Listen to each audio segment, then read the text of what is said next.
CBS News travel editor Peter Greenberg has covered numerous aviation accidents. He's with us now from London. Peter, good morning. Good morning, Charlie. So what do you make of this debris? Well, it's possible. You know, we go back to the days of Air France Flight 447. You have a large piece of debris in the ocean. It's a start. What the investigators are doing is they're working with an inventory list from every manufacturer and subcontractor of the Boeing 777.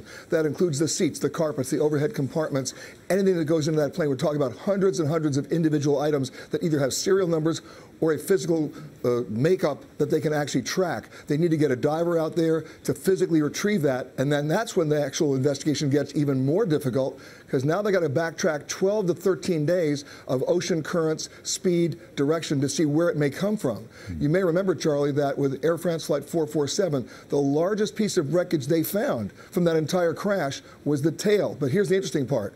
They found that tail nearly 70 miles from the actual location where the plane went in. That's interesting. That's just the tail. In this case, satellite imagery suggests a very large piece of debris, some 80 feet, which could be the wing of the Boeing 777. If there's a large piece of the aircraft like that still intact, granted this satellite imagery is from 4 days ago, could that be helpful in the investigation?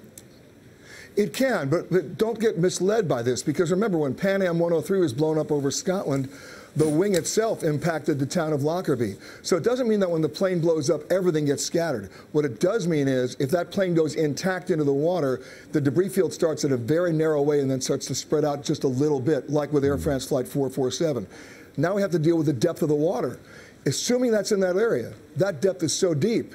I mean, it's so bad for them to actually start an investigation that you're going to have to bring in deep sea submersibles, and that's assuming you can even locate the actual part of the bulk of the wreckage. How long will it take them to get to have these kinds of submarines, these submersibles, as you to call them? Well, those assets are not in the area. They're mostly in the United States. They're going to have to literally get them over there, ship them over there, and then painstakingly and slowly narrow the search field. The good news is, if there is any good news about this debris, if it's there, they can have a pretty good chance of backtracking those currents and speeds of those currents and directions of those currents to narrow it down to maybe a 100-mile radius.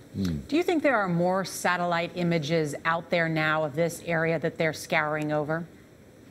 You bet. Now the work begins, because now that they've got this piece of debris, and we still don't know that it's that debris, they can start narrowing the search and going back through dozens and dozens and dozens of real-time satellite imagery to see if there's anything else. Because the myth is that all of a sudden these floated to the surface. Maybe it didn't. Maybe there is a big debris field. Now we just have to go find it. Peter Greenberg, thank you so much.